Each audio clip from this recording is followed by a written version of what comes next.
Alors, bonsoir à tous. Bienvenue du coup à tout le monde.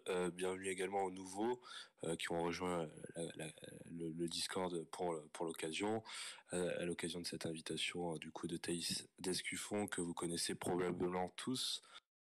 Donc, on va vous expliquer rapidement comment va se dérouler la soirée. Donc, il y aura une première partie de questions. Corsinu, que vous connaissez tous, va poser des questions à Thaïs sur son parcours, sur tout au long de son parcours militant. Et puis ensuite, il y aura une seconde partie où vous pourrez lui poser des questions. Voilà. Donc, avant de commencer, je vous incite également à soutenir pour les législatives vos candidats locaux. Donc voilà, n'hésitez pas, si vous n'avez pas encore adhéré, évidemment c'est important pour soutenir le parti, également Génération Z. Et puis voilà. Donc n'hésitez pas, si préparez vos questions pour la seconde partie. Et donc je vais déjà bonsoir Thaïs et bonsoir Bonsoir. Corsinu. Bonsoir à Bon tous et merci pour l'invitation, hein. écoute, merci à toi d'avoir répondu à notre invitation. Bon, du coup, alors là, il y a déjà 80 personnes. Bon, du coup, ça va se remplir petit à petit. Corsinus, si tu veux prendre la main. Oui, alors bonsoir à tous, et donc rebonsoir Thaïs. Oui, comme j'espère qu'il y a un modo qui peut balancer le lien en fait pour l'adhésion. Donc on va commencer. Donc bonsoir Thaïs. C'est un grand plaisir de t'avoir parmi nous. Donc si tu peux parmi ceux qui ne te connaîtraient pas, il y a toujours des hérétiques parmi nous, si tu peux te présenter. Naturellement, moi j'ai 22 ans, j'ai commencé à militer à mes 18 ans pendant la deuxième année de ma fac, ma licence d'anglais à Toulouse, au sein de Génération Identitaire, dont je suis devenue porte-parole après, par la force des choses, porte-parole désignée par les médias après une action qu'on avait menée place de la République en 2020 face à la manifestation de Black Lives Matter. Et puis je suis restée porte-parole jusqu'à la dissolution en mars 2021, naturellement. Et puis, donc c'était un règne un peu court. Et puis après, pardon. J'ai lancé ma chaîne YouTube sur laquelle aujourd'hui voilà, je parle de politique. Donc disons que je me suis un peu reconvertie dans un autre domaine par la force des choses, puisque voilà, refaire un GI bis, c'est pas possible malheureusement, parce que juridiquement on peut être accusé de reconstitution de ligue dissoute. Et enfin voilà, c'est des peines, des amendes qui sont très lourdes. Et disons que enfin voilà, ça n'a pas été envisagé. Donc la fac de langue étrangère, normalement, c'est la fac du Mirail à Toulouse, la célèbre. Oui, exactement. Alors peut-être que, je ne sais pas, hein, dans nos auditeurs, il y en a qui fréquentent cette fac, qui l'ont fréquentée ou qui la connaissent. Mais effectivement, ça fait partie du... C'est comme Rennes 2, Tolbiac, enfin c'est vraiment les pires facs de France, fac qui non seulement est particulièrement gauchiste, mais qui en plus, et le campus est implanté dans un quartier... comment dire, c'est un peu notre Seine-Saint-Denis à nous, quoi. C'est vraiment particulièrement islamisé et à forte population immigrée et avec une forte insécurité le soir, la nuit, des racailles qui viennent scier les caméras de surveillance pour pas se faire choper par les flics, etc. Enfin bref, c'est toute une ambiance. C'est un quartier qui fait partie des plaques tournantes des départs pour le djihad en Syrie. Donc voilà, c'est pour présenter un petit peu la magnifique faculté à laquelle j'ai étudié. Ouais, surtout que la fac est vraiment en plein cœur du quartier de Mirail. Assez hallucinant. D'ailleurs, quand vous sortez du métro du Mirail et que vous allez au niveau de la fac, vous traversez un espèce de truc bidonville. Enfin, c'est hallucinant. Enfin, bref. Et comment ça se fait que dans une fac, du coup, de gauche, c'est quand même une fac fortement à gauche, comment ça se fait que t'as pas viré gauchiste comme 99% de ce qui habite ce lieu? C'est vrai que comment dire, dans cet environnement-là, t'as pas 15 options. La première, c'est effectivement d'intégrer tous ces délires progressistes et compagnie pour se faire intégrer, voilà, pour se faire des potes, pour être dans l'ambiance, en quelque sorte. La deuxième option, c'est de se taire et juste voilà, d'être là de 8h à 18h pour tes cours et tu te casses dès que tu le peux et tu l'ouvres pas trop parce que t'as pas envie justement de te faire repérer par les militants d'ultra-gauche qui parasitent la fac. Et je pense que la grande majorité des étudiants ont choisi cette option en fait, soit parce qu'ils se reconnaissent pas et ça les fatigue, ou soit juste parce qu'ils s'en fichent et que politiquement... voilà, mais en tout cas, la majorité est une majorité neutre silencieuse. Sur 35 000, 37 000 étudiants, c'est toujours une petite minorité qui fait beaucoup de bruit. Et puis il y a la troisième option qui effectivement est de se dire mais qu'est-ce que je fais là? Est-ce que je me sens seule? J'ai envie d'intégrer une communauté ou de retrouver des jeunes qui pensent comme moi, qui me ressemblent. Et donc c'est le sentiment qui m'a habité. Donc dans cette optique-là, je me suis en renseignée. Alors au départ, je connaissais pas grand-chose des mouvements militants. Ma famille est pas du tout engagée politiquement. Donc c'était vraiment totalement inconnu. J'ai regardé un peu, il y avait l'Action française, j'étais allée à leur réunion de rentrée, coller des sticks, coller quelques affiches, etc. Bon, pendant 3 mois, j'ai été assez active là-bas. Et puis, c'est vrai que, bon, moi, il me manquait une dimension un peu plus, enfin, comment dire, un peu plus actuelle et identitaire que je n'avais pas identifiée comme telle parce que j'avais pas encore la formation politique pour parler, voilà, de pensée identitaire en tant que telle.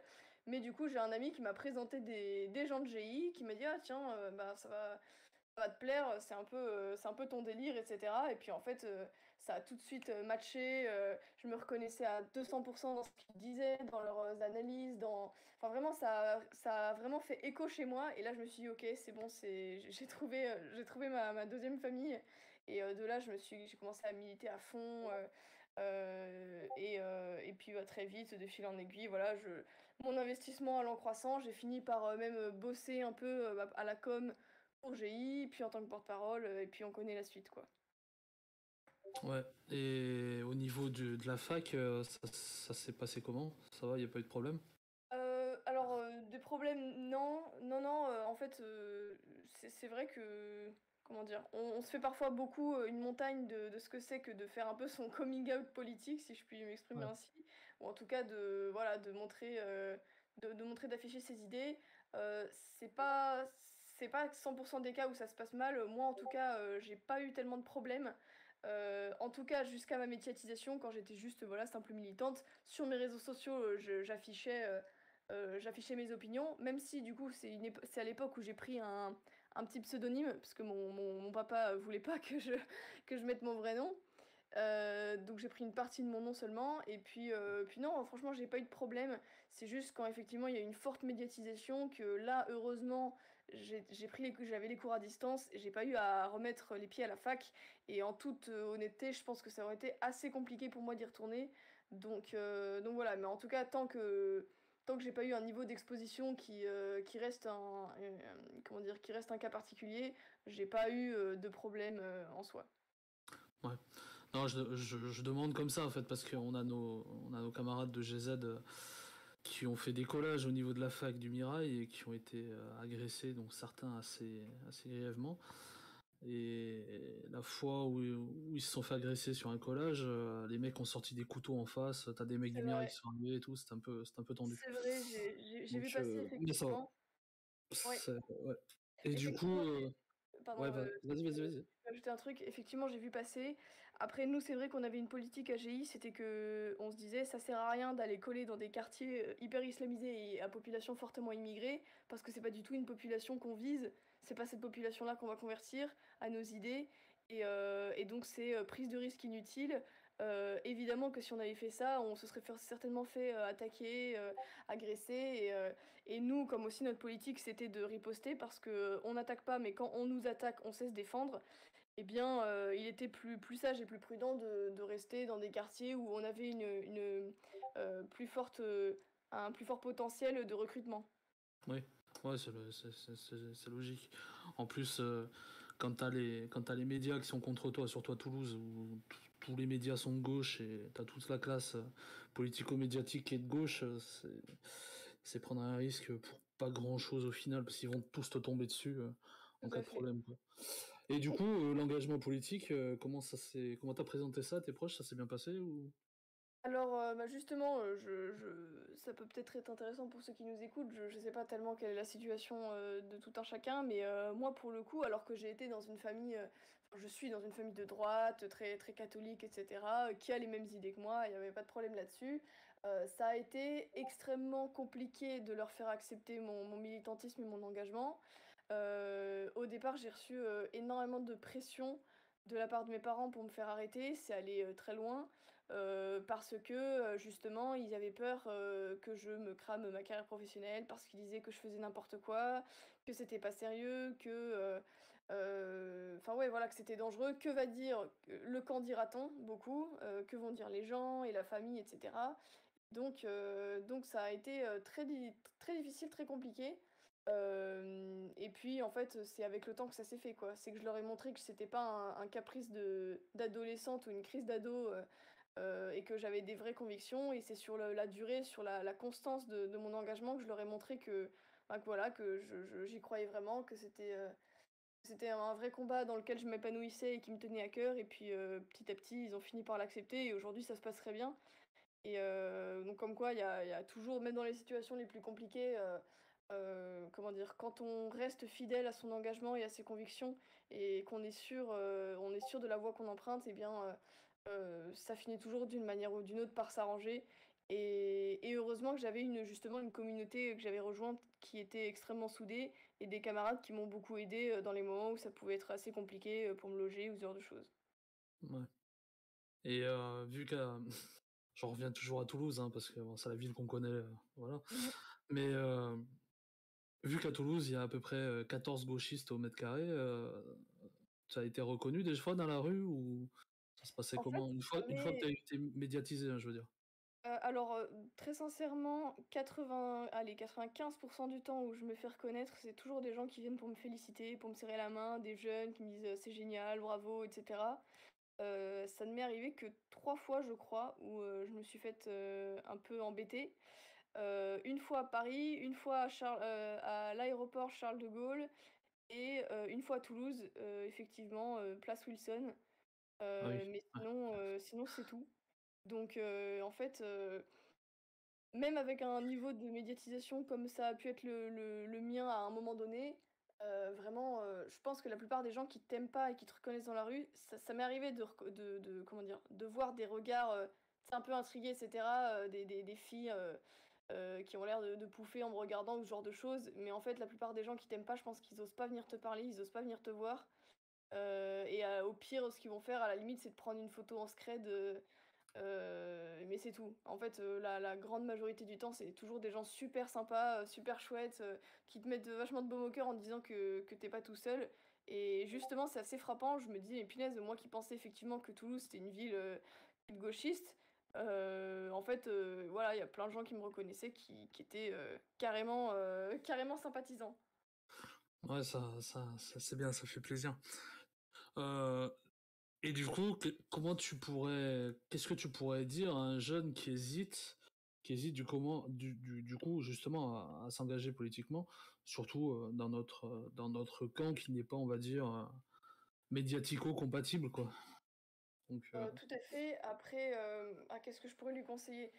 La 1re des choses, c'est de bien s'entourer. En fait, l'engagement politique, certes, c'est prendre des risques, c'est, ouais, c'est mettre éventuellement en péril, un certain nombre de choses, peut-être perdre des amis, mais d'un autre côté, ça doit pas être vraiment des amis. Si un engagement politique, les fait couper contact avec toi, tu trouveras, d'autres amis de bien meilleure qualité. Donc ça, c'est pas vraiment une perte, en fait, même que je dirais que ça fait un certain tri, et c'est assez, ouais, utile ça fait finalement. du vide, ouais. Exactement. Donc, au départ, on peut avoir quelques déceptions, effectivement, mais justement, quand tu t'engages et que tu rejoins une communauté d'appartenance, des gens avec qui, enfin, tu penses la même chose, t'as pas ça coule de source, en fait. Les sujets de conversation sont tout autres. Mm. Hem, comme on est d'accord sur les fondamentaux, il y a un vrai lien qui se tisse parce qu'aussi tu vis des choses que tu ne partages pas avec le, le normise de base de ta fac. Et en fait, c'est des choses, comment dire, l'engagement, c'est mettre effectivement quelque chose en risque, risquer certaines choses, et d'un autre côté, tu vas en gagner 2 fois plus en termes d'expérience humaine. Je sais pas, que ce soit aller voilà, coller le dimanche avec tes camarades, ça peut peut-être parfois être un peu ingrat, mais c'est des souvenirs, c'est de l'adrénaline, c'est plein de choses qui vont te, comment dire, qui vont te faire mûrir, qui vont te faire grandir à vitesse grand V. Moi, j'en ai appris plus voilà, en 2 ans de militantisme. Enfin, en réalité, maintenant, ça fait 5, mais enfin voilà, en fait, j'ai énormément appris. Donc ouais, franchement, c'est plus des choses que tu acquiers. Contrairement à ce qu'on pourrait penser, c'est pas du temps perdu, c'est pas, bah voilà, au final, c'est bénévole, au lieu de ça, je pourrais réviser, etc. Alors certes, faut pas mettre ses études en péril pour autant, ça, je le recommande pas du tout. Néanmoins, ça t'apporte plus que tu ne donnes en réalité. Ça c'est totalement ce que je pense aussi. Moi, je milite maintenant pour la première fois depuis un an, donc au sein de GZ. Hein, Tom pourra en témoigner, hein, c'est lui qui m'a vu débarquer ici. Et c'est vrai que j'ai énormément appris en un an, beaucoup plus que ce que j'aurais pu apprendre en restant seul dans mon coin. Donc c'est pour ça qu'on vous incite, nous, au niveau de GZ, de vous, de vous mobiliser avec nous, de vous mobiliser avec vos sections locales, et vous verrez que enfin, c'est énorme. C'est une aventure en fait qui est énorme. Alors, du coup, là, on va passer sur un sujet, on va dire, un peu plus politique.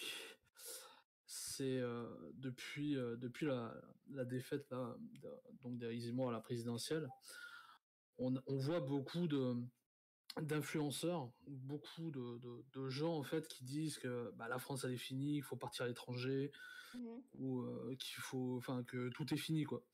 Oui. Qu'est-ce que t'en penses toi de ça? J'ai envie de te dire ça compte bien parce que je sors une vidéo là-dessus demain.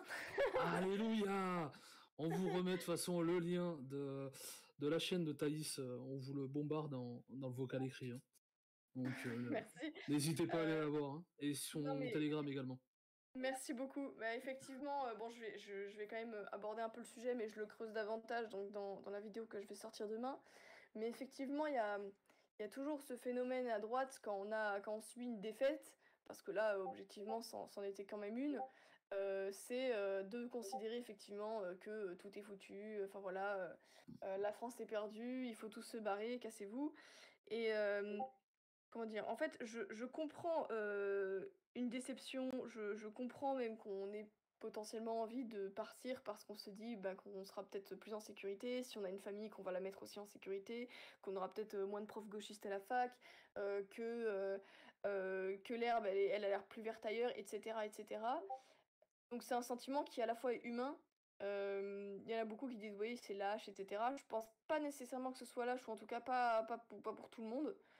Heu Néanmoins, je pense pas que ce soit, une solution en tant que telle. Déjà parce que, comment dire? Ce qu'on subit aujourd'hui en France, il est pas impossible que ça arrive demain, à d'autres pays qui d'apparence, paraissent plus préservés, mais qui en réalité peuvent sombrer très vite dans les mêmes problèmes que nous.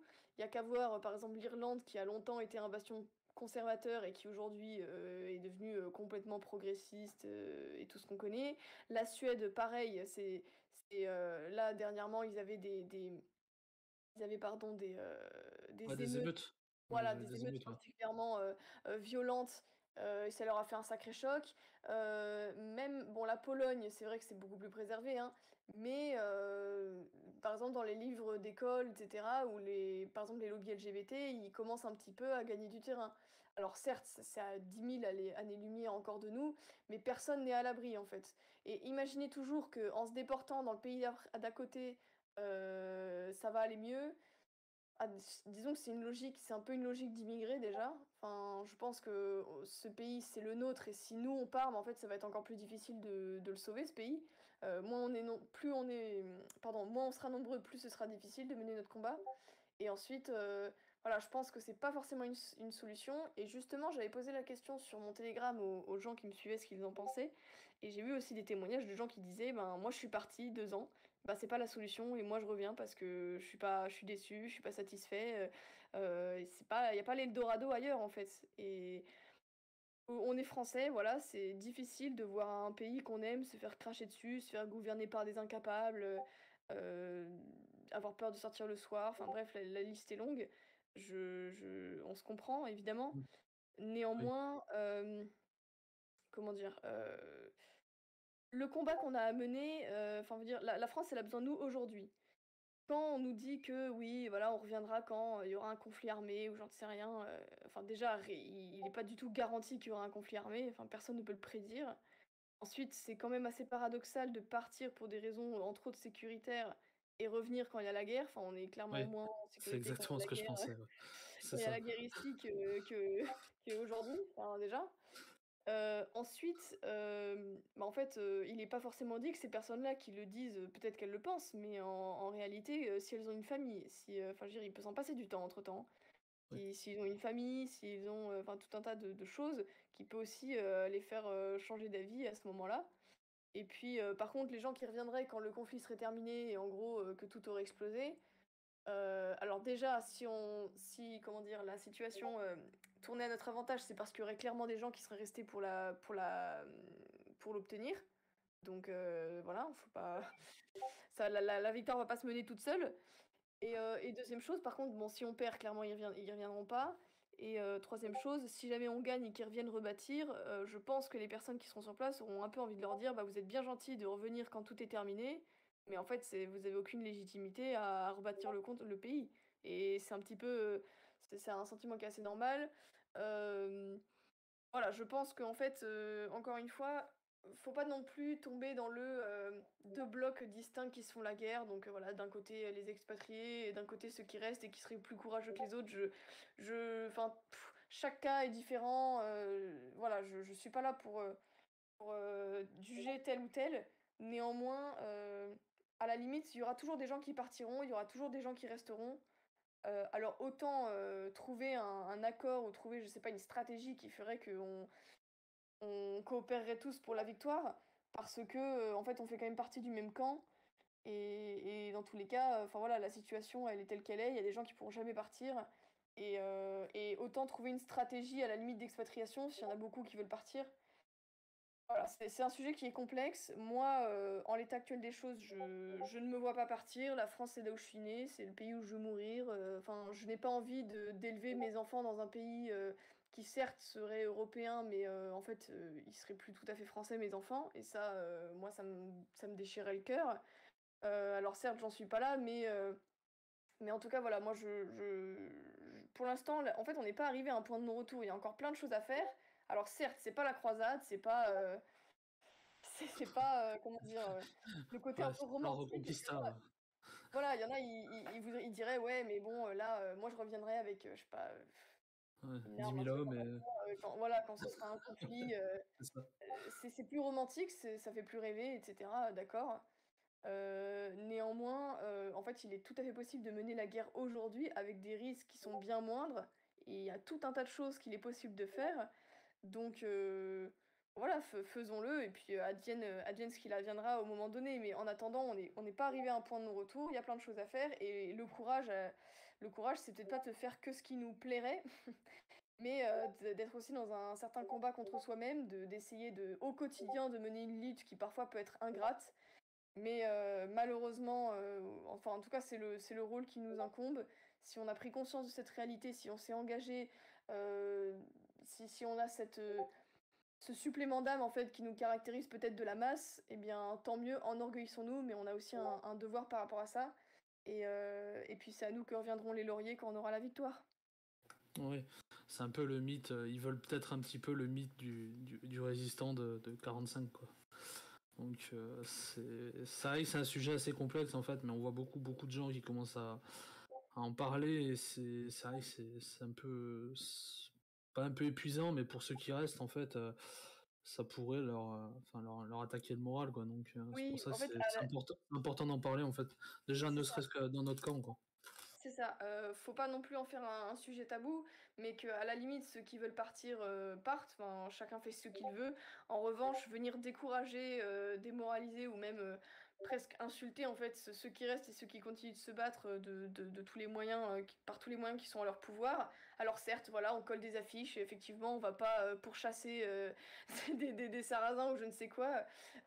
D'accord, bah, en attendant, ce combat-là, on le mène, on se lève, la nuit parfois, on se couche tard, on prend sur son temps libre alors qu'on pourrait faire autre chose parce que justement on veut sortir de ce conformisme, de cette société individualiste, on veut sortir de l'égoïsme généralisé et ça aussi c'est courageux en fait et faut pas non plus dénigrer voilà, faut pas non plus dénigrer ce combat-là, faites ce que vous voulez mais ne découragez pas les autres quoi. Oui, oui. Surtout que bah, du coup, ça me permet de rebondir sur la dernière campagne présidentielle qu'on a eue là, où on a vu plusieurs groupes, on va dire, du camp national s'affronter, donc surtout bah, nous, Reconquête, avec bah, le Rassemblement national.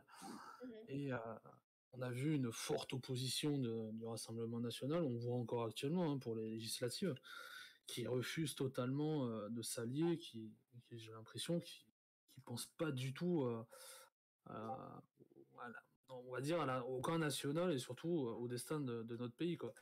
Donc, t'as vécu, toi, la présidentielle, parce qu'on t'a vu au Troca, dans Mhm. notre joli village gaulois. Donc, comment tu l'as vécu, toi? La campagne en tant que telle, Ouais, la campagne, ouais.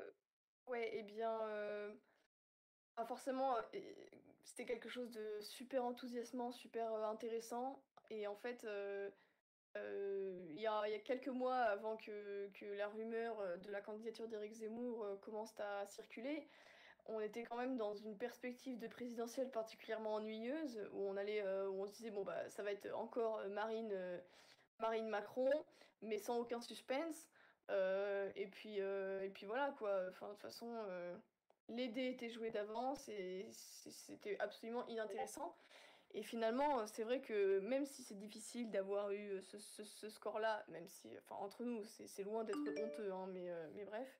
euh, Même si ça, voilà, ça peut faire mal. Alors, désolé, j'enlève mes notifs. Hop, tac. Vas-y, Même si, vas-y, t'inquiète. même si ça fait, enfin comment dire, même si voilà, ça fait mal, d'un autre côté, quelle chance inouïe en réalité quand même on a eu d'avoir ce candidat quoi. C'était quelque chose d'incroyable, cette campagne était incroyable, c'était hyper enthousiasmant, c'était émouvant, enfin au Trocadéro, moi, enfin, c'était hyper émouvant, j'étais très émue, et puis c'est aussi la première fois que, bon, j'avais voté qu'une seule fois aux européennes avant, parce que les dernières présidentielles, j'étais pas majeure, mais c'était quand même la première fois où je mettais un bulletin dans l'urne enfin, comment dire, en ayant la conscience tranquille. Et non seulement en ayant la conscience tranquille, mais en ayant envie de voter pour ce candidat, en fait. En disant, mais il représente totalement ce en quoi je crois. Je crois aussi en cette personne qui est réellement sincère et aimable. Et voilà, je l'ai rapidement croisé au QG, mais enfin bref, ça se voit en fait. Cet homme quand même transpire la sincérité. Il n'avait pas besoin de se lancer là-dedans. Bon, c'est pas vous que je vais convertir, mais en fait, c'est vrai, rien que voilà, d'avoir la conscience tranquille et d'être enthousiaste à l'idée de voter pour quelqu'un comme Éric Zemmour, rien que ça, on a eu une chance incroyable en fait d'avoir un candidat pareil. Et voilà, d'avoir cette opportunité, moi, rien que pour ça, voilà, je considère que cette campagne était quand même super, même si l'issue a pu en décevoir plus un. Oui, et puis surtout, faut voir que moi, enfin nous, on a fait un live ce soir-là, donc comme je te disais tout à l'heure, Mhm. et notre live a duré jusqu'à 1h30, 2h du matin.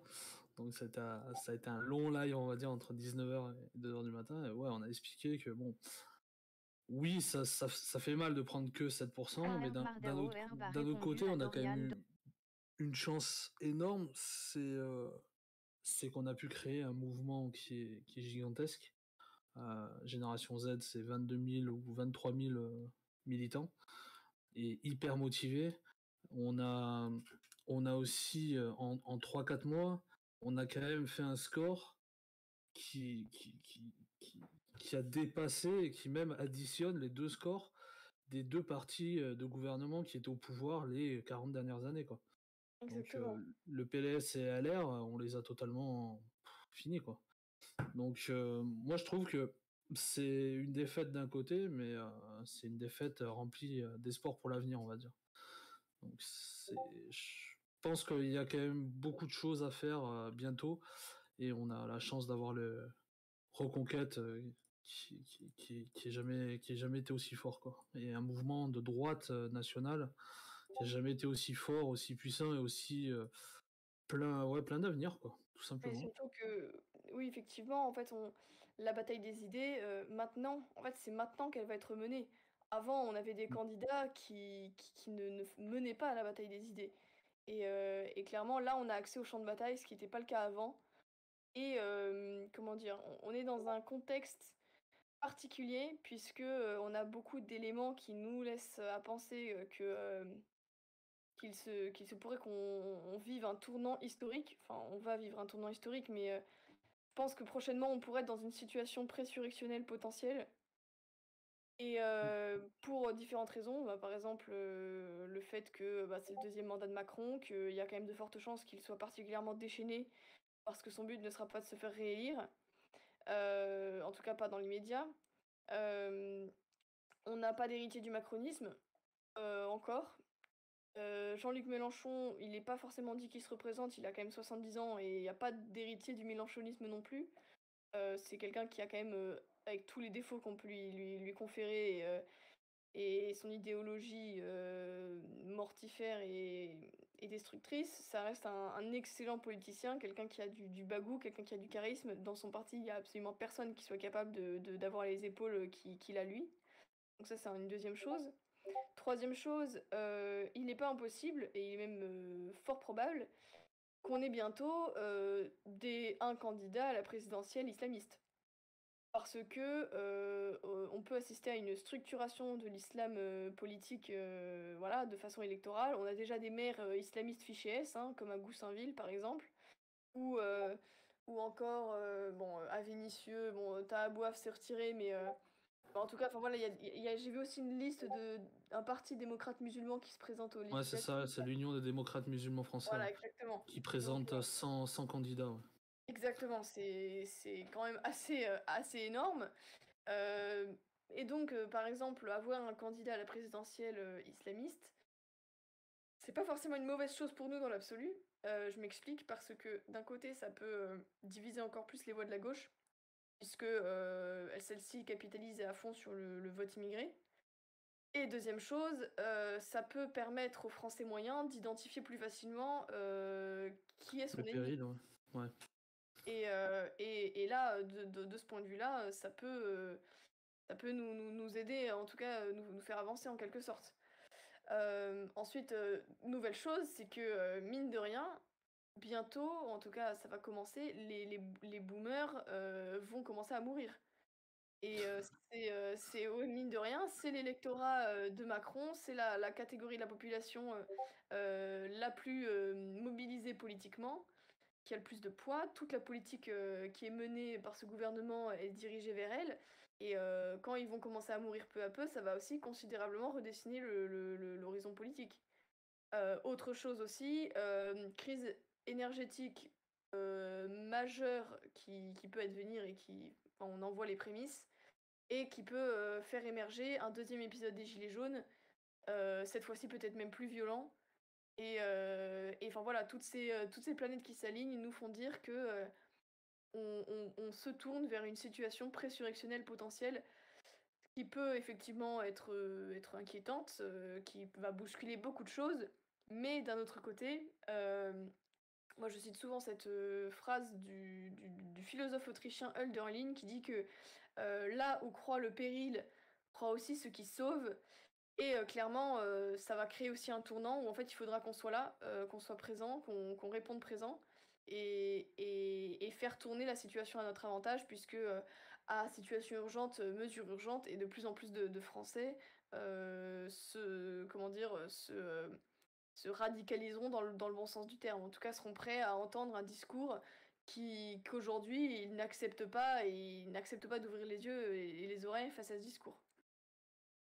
Oui, et puis il y a eu aussi une sorte de facilité où tu te dis que bah, quand tu te places dans la tête d'un boomer, justement, tu te dis, bon, jusque-là, tout s'est quand même bien passé pour toi.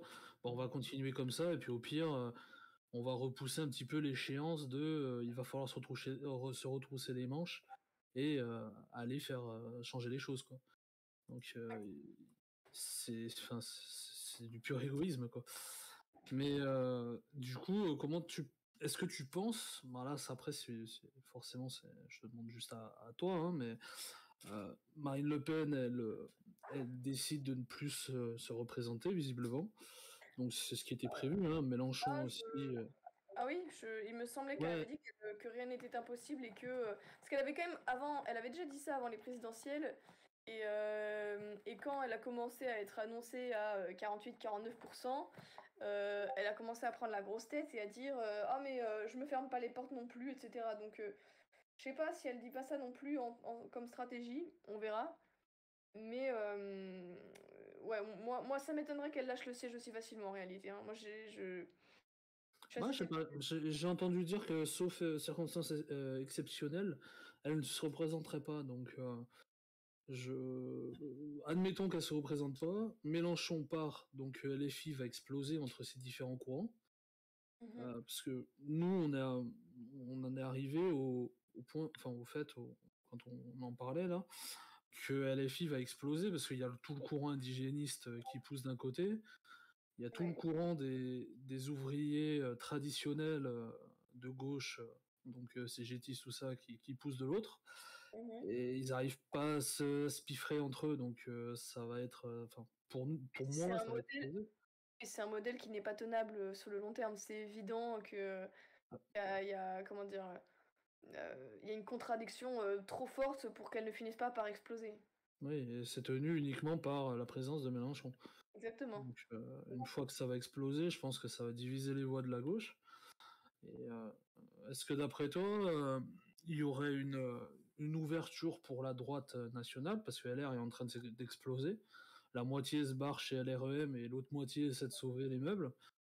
D'après toi, est-ce que ça serait pas l'ouverture pour faire une coalition de droite, on va dire, allant de justement LR à Reconquête et RN avec Jordan Bardella, et ça pourrait pas être l'occasion de faire justement cette union des droites.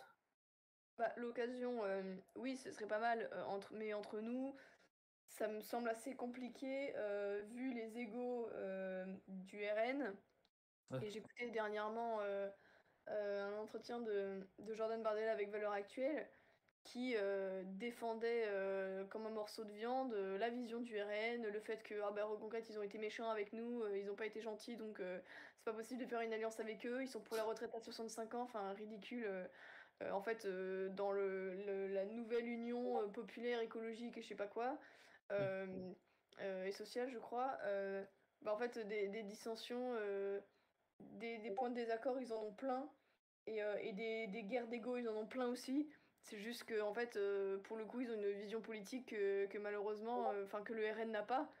Et moi, j'en viens à me demander si le RN, ouais, le RN, à mon avis, ne veut pas le pouvoir, hein. Ça ouais. me semble assez clair. Donc, tout ce qu'il faudrait, en fait, c'est que ce parti, j'ai envie de dire, ce parti disparaisse. Mais comment dire, en fait, je vais peut-être avoir une opinion qui va peut-être en surprendre plus d'un. Je pense que la politique électorale n'est pas l'alpha et l'oméga de tout. C'est important d'avoir plusieurs, comment dire, sections de militantisme, que ce soit militantisme électoral, militantisme activiste, militantisme économique, militantisme de formation, de transmission, militantisme métapolitique. Euh, mais aujourd'hui, on n'est malheureusement pas encore dans une position où on peut advenir au pouvoir. Avec nos idées, aujourd'hui, malheureusement, on a vu les résultats, c'est pas possible pour différentes raisons. Et en fait, je pense que la politique électorale doit être utilisée comme outil métapolitique pour influencer les masses plutôt que d'influencer les masses pour la politique électorale. Je sais pas si je suis très claire. Oui, oui, oui. Non, mais Ouais. oui, c'est En parce qu'on gros, voit les utiliser messages. la fenêtre médiatique, par exemple, que peut avoir Reconquête voilà, et la bataille électorale pour influencer les Français, en fait. pour influencer l'esprit des Français. Parce que penser que, en gros, simplement, voilà, faire en sorte que les Français votent pour nous, je pense que maintenant c'est l'inverse entre guillemets, qu'il faut faire pour le moment. C'est que, voilà, on peut pas venir au pouvoir tout de suite. Euh, donc, voilà, donc il faut utiliser tous les pouvoirs qu'on a pour influencer la masse, pour la réveiller, au-delà de juste les scores qu'on peut faire ou les postes qu'on peut avoir, quoi. Oui, Euh, faut qu'on occupe tout l'espace qu'occupait la gauche, en fait, que ce soit dans l'espace culturel, dans l'espace Exactement. médiatique. Justement, les influenceurs, c'est extrêmement important, hein. C'est ce qui a permis de droitiser énormément de jeunes ces dernières années, dont tu fais partie, justement. Donc, c'est extrêmement important, en fait, d'utiliser tous les spectres possibles. Donc, c'est vrai que oui, ça va être l'enjeu des prochaines années. Et c'est ce qui va faire en sorte, ce qui va conditionner notre victoire ou la défaite dans 5 ans. Et puis là, la démographie aidant, je suis pas sûr franchement qu'on a. Et puis bon, j'ai pas trop la mentalité du RN à me dire, mais la prochaine, ça sera la bonne. Donc, Mm, dans 15 d'accord. ans, on va gagner. Enfin bref. C'est ça. Je pense que aujourd'hui, on doit se rendre, comment dire, à l'urgence. Enfin, j'allais dire à l'évidence, mais c'est plutôt voilà, la solution de l'urgence aujourd'hui. Il faut réinvestir le réel. Je pense que trop longtemps, la droite s'est juste seulement contentée de la politique électorale pour faire avancer ses idées. Mais la gauche, elle, pendant ce temps, occupait avait une hégémonie culturelle, occupait tout l'espace voilà, de l'art, de la culture, le film, Internet, tout. Tout. On dit trop souvent qu'on a gagné la bataille des idées, mais je n'y crois pas. Certes, on a le réel de notre côté, mais le réel met des balayettes à des gens pendant 20 ans qui continuent de voter Mélenchon. Donc, malheureusement, le réel ne suffit pas toujours. Et Et encore 20 ans, Et encore 20 ans, t'es gentil. ouais, ouais, c'est exactement. Je me souviens de ce reportage délirant là, de Livre Noir à Molenbeek, Ah oui. donc en banlieue bruxelloise, quartier islamisé, mais en fait c'est Roubaix, mais enfin limite j'ai l'impression que c'est pire, enfin c'est vraiment ce qu'on fait de pire en termes d'islamisation. Et qu'il y avait, je me souviens de deux femmes blanches voilà, de 40 ans, 45 ans environ, qu'on interviewe et qu'elles disent oui, ah c'est vrai que mon ami et moi, ou je ne sais quoi, on se fait traiter de mécréante, mais haha, on en rigole. Ah, c'est vrai que c'est vachement drôle, quoi. On en est à un stade de déni pour certaines personnes qui sont dans une situation où, en fait, il faut vraiment être aveugle pour ne pas voir, et ça ne leur suffit pas. Donc, voilà, je pense que il ne faut plus penser que, voilà, que le réel va faire le travail tout seul, qu'il n'y a que la politique électorale. C'est important pour les raisons que j'ai évoquées plus tôt, mais notre rôle à nous, c'est de réinvestir le réel et les gens dans la vraie vie, en fait. Le problème qui a été le nôtre, je pense, dans cette campagne, c'est qu'on était vraiment dans une bulle. Une bulle médiatique, une bulle sur les réseaux sociaux, on faisait des scores de malades, etc. Enfin, on avait l'impression vraiment que, enfin, le vote caché, je pense que beaucoup y ont cru, quoi. Parce que Oui, c'était oui, pas. moi le premier, oui. Voilà, parce que même nous-mêmes, dans notre quotidien, enfin, les gens qu'on côtoie, les cercles un peu militants, les cercles d'étudiants, etc., tout le monde disait, ah, bien sûr, Eric Zemmour et tout, à fond. Mais parce que, en fait, voilà, on était dans une bulle. Et on se rendait pas compte que la majorité des Français, eux, en fait, étaient complètement déconnectés de tout ça. Et donc là, on s'est pris une grande claque, mais elle était nécessaire et salutaire. C'est loin d'être fini. On a plein de choses à faire et justement, autant en prendre conscience maintenant. Ce qu'il faut, c'est voilà, réinvestir le réel, aller au contact des vrais gens dans la vraie vie. Si chacun d'entre nous arrive à convertir en quelque sorte 5 personnes, et ces 5 personnes, 5 autres personnes, etc., etc., en fait, ce que faisaient les syndicalistes de gauche il y a quelques années. Et en fait, utiliser un petit peu notre coming out politique comme, voilà, comme outil politique, comme l'ont fait les homosexuels des lobbies LGBT dans les années 60-70. Et aujourd'hui, voilà, ça ne fait plus débat ces sujets-là au sein de notre société, enfin les débats progressistes et enfin LGBT et compagnie, parce que ben, tu as des gens qui, justement, n'ont pas eu peur d'afficher leurs idées, de s'affirmer, et puis petit à petit, le travail s'est fait. Donc voilà, il y a ceci qu'on doit faire.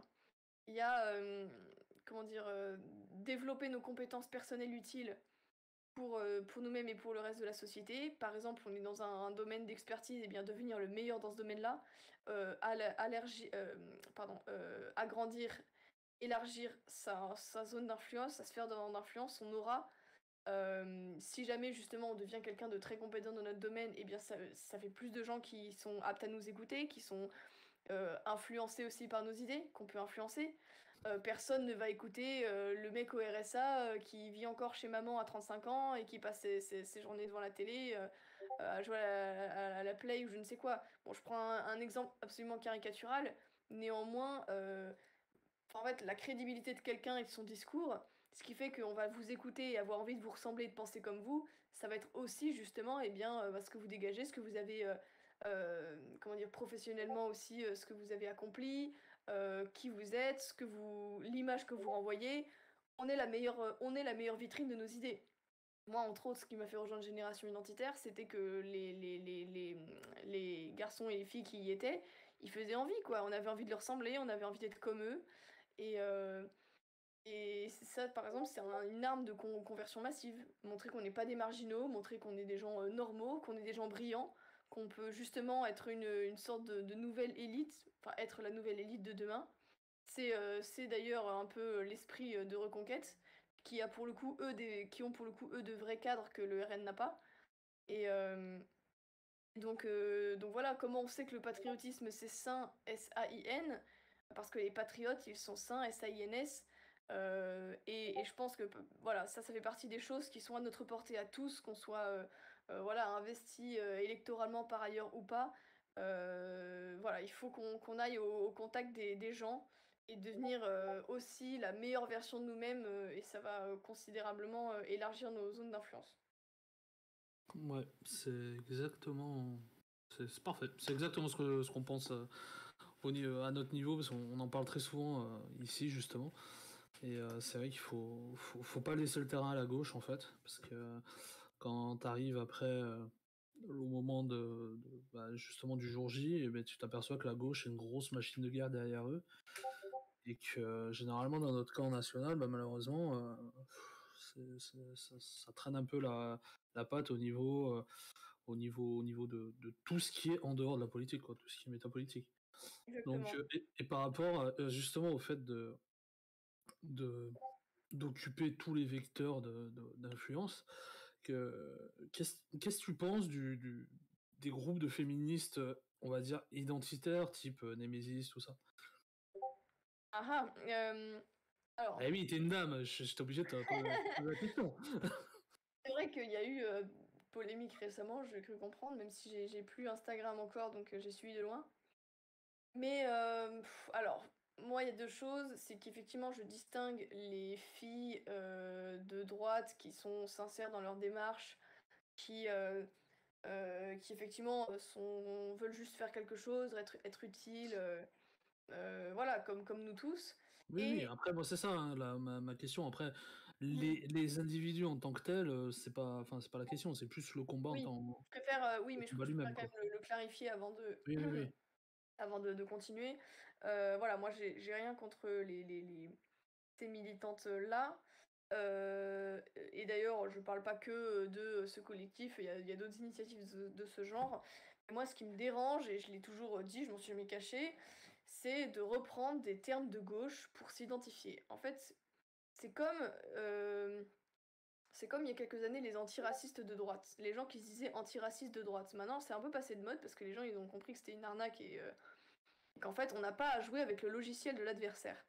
Je m'explique. Le problème, c'est que, en gros, leur démarche, c'est de vouloir, on va dire, parasiter le féminisme de gauche et les idéologies de gauche en disant, bah regardez, nous, on est comme vous, et en fait, en gros, que ça crée une sorte de, voilà, erreur 404, de bug chez eux, etc. Sauf qu'en fait, on n'arrivera jamais à inverser la tendance féministe. Le féminisme de gauche restera toujours extrêmement majoritaire, et en réalité, elles n'obtiendront jamais la caution féministe par le féminisme mainstream en fait.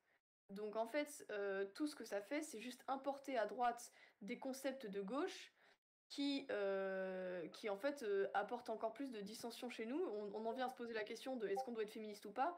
En fait, la question pour moi, elle devrait même pas se poser. En fait, c'est comme si on disait, ça va peut-être paraître extrême, mais en réalité, c'est assez similaire. Est-ce qu'on peut être communiste de droite? Moi, j'en ai déjà vu, hein, des gens qui disaient marxiste de droite ou je ne sais quoi. Mais en fait, ah oui, non, mais oui, oui. Mais en fait, Non, on en a eu un là il y a 3 jours ici, ah bah voilà. Et en communiste fait, je nationaliste. pense que, encore une fois, c'est vraiment pas une question de mauvaise volonté, il y a c'est certainement des filles très bien qui sont volontaires, etc., tout ce qu'on veut, mais en termes de l'idéologie et du positionnement politique, moi, ça me pose problème, et je pense que, ben, ça pose problème, et d'ailleurs, on l'a vu, bah, ça crée aussi justement des incompréhensions, enfin voilà, Ouais, des encore tensions, plus de divisions chez nous, dont on n'a pas besoin. Et voilà, ça parasite, au lieu de parasiter le féminisme de gauche, ça parasite, non, pas parasite, plutôt pirater. Mais au lieu de pirater le féminisme de gauche, on pirate les cerveaux de droite. Et, euh, et donc voilà, moi je suis anti-féministe, enfin, je n'ai rien à voir avec le féminisme. Je pense qu'on peut tout à fait défendre les femmes, et enfin, en fait, j'aime pas tellement même le fait comment dire, de considérer les femmes comme limite un bloc monolithique et de comment dire, loin de moi l'idée de dire qu'on peut être ce qu'on veut, voilà, je m'identifie en tant que femme ou homme, j'en sais rien. Évidemment que je suis une femme, mais j'ai pas envie de limiter toute mon identification et en tout cas mon combat politique par le fait que je sois une femme. Entre autres, oui, je suis une femme, mais bon, j'ai aussi, voilà, je suis surtout une Française et moi je défends les Français et pas, enfin, voilà quoi, je fais pas tellement de distinction. Je comprends qu'on mette la cause des femmes en avant, mais je pense pas qu'il faille être féministe pour le faire, tout comme on n'a pas besoin d'être communiste pour défendre les ouvriers. Mais tout à fait. C'est comme on disait il y a quelque temps pour ceux qui étaient connectés. On parlait justement de tout ce qui était écologie et tout, qu'il fallait pas laisser justement ces combats-là à la gauche. Oui. Tout ce qui est défense des ouvriers, défense des pauvres, de l'écologie, des Mhm. femmes, machin. Faut pas laisser tout ça à la gauche parce que après ils s'achètent une espèce de vertu derrière. Et on Mhm. voit après des Sandrine Rousseau se pointer à la radio en disant qu'on va déposer plainte parce que le mari fait pas assez la vaisselle, quoi. Et qu'on va aller vérifier dans les appartements, savoir ce qui se passe. Je pense que les Ouais. Chinois, là, en ce moment, ils sont très contents de voir qu'on vient justement les voir dans les appartements pour voir s'ils sont testés positifs ou pas, quoi. Donc, on se drape de combats politiques qui sont très fortement louables, hein, l'écologie, les femmes, machin, tout ça. Personne ne va dire le contraire. Mais Mhm. derrière, ils ont une pensée qui est totalement totalitaire et tout, et faut pas En leur fait, laisser ce combat-là, quoi. en fait, il faut pas imaginer que les mots, on met ce qu'on veut, le sens qu'on veut derrière. Non, les mots à la base, ils ont un sens qui leur a été donné. C'est pas nous qui allons le changer en fait. Au lieu de reprendre les termes de la gauche, il faut qu'on impose nos propres termes. On peut voilà, défendre la nature, l'écologie, sans être écologiste de façon voilà, idéologique, quasi totalitaire quoi. C'est voilà, c'est ne pas jouer avec les outils de la gauche qui en fait qui finissent par en fait nous envahir aussi, quoi. Et déjà, voilà, en termes de sémantique, si on peut apporter quels sont, nous, nos concepts, en fait? Quels sont les concepts que la droite a imposés dans l'espace public? Ce serait intéressant de se poser la question. Parce que c'est toujours la gauche qui arrive avec des nouveaux termes et qui finit par les imposer à tout le monde. Mais nous, ce serait pas mal qu'on arrive à faire autre chose. Par exemple, la remigration, bah, ça, c'est chez nous, quoi. Voilà, ça, c'est un terme. J'allais en parler, ouais, justement.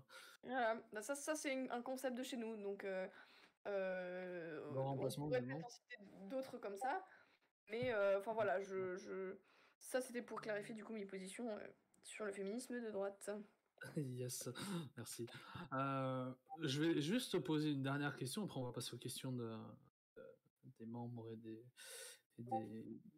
camarades qui sont juste en dessous. Putain, j'ai dit camarades, ça y est. Parti communiste s'ouvre à moi. Moi, ma dernière question, du coup, c'est juste, est-ce que tu aurais pour terminer la première partie, est-ce que tu aurais un ouvrage, une série ou un film à conseiller aux auditeurs en dessous? Tout à fait. Alors, un film, je dirais, alors ça n'a pas grand-chose à voir avec la politique, mais je trouve que c'est un film profond et qui peut tous nous toucher. C'est, alors en français, c'est Tu ne tueras point qu'ils l'ont appelé. En anglais, ça s'appelle Hacksaw Ridge et en fait, ça raconte, juste l'histoire d'un soldat américain pendant la Seconde Guerre mondiale, il me semble, ouais, qui, qui en fait a décidé pour des raisons religieuses, hein, de ne pas prendre les armes et puis aussi parce que voilà son père battait sa femme ou enfin voilà bref. Et en fait c'est pas du tout un film un peu à l'eau de rose qui prône juste le pacifisme et la non-violence. Mais en fait c'est de montrer que n'importe qui peut devenir un héros et en fait voilà c'est un homme qui va aller sur le champ de bataille sans armes simplement pour aller sauver des vies. Et en fait, enfin, ce film, il est bouleversant. Enfin, vraiment, Mm. il donne la chair de poule. Il est merveilleusement bien réalisé par Mel Gibson, qui est quand même, enfin voilà, plutôt de notre bord, quoi. Et donc vraiment un film magnifique et qui montre aussi que voilà, l'enveloppe, on va dire, ne fait pas le héros. C'est quelqu'un qui paye pas de mine au départ. Et puis en fait, l'héroïsme nous est ouvert à tous, quel que soit le chemin qu'on prend. Et donc voilà, ça c'est pour un film. Je le conseille vraiment fortement. Il est magnifique. Euh, deuxième ouvrage culturel, je dirais un livre qui serait, euh, bon, plus généralement les ouvrages de Guillaume Faye, Faye, qui est grosso modo un des auteurs phares et qui ont fondé le courant de la nouvelle droite, et notamment tout ce qui est la pensée identitaire en fait.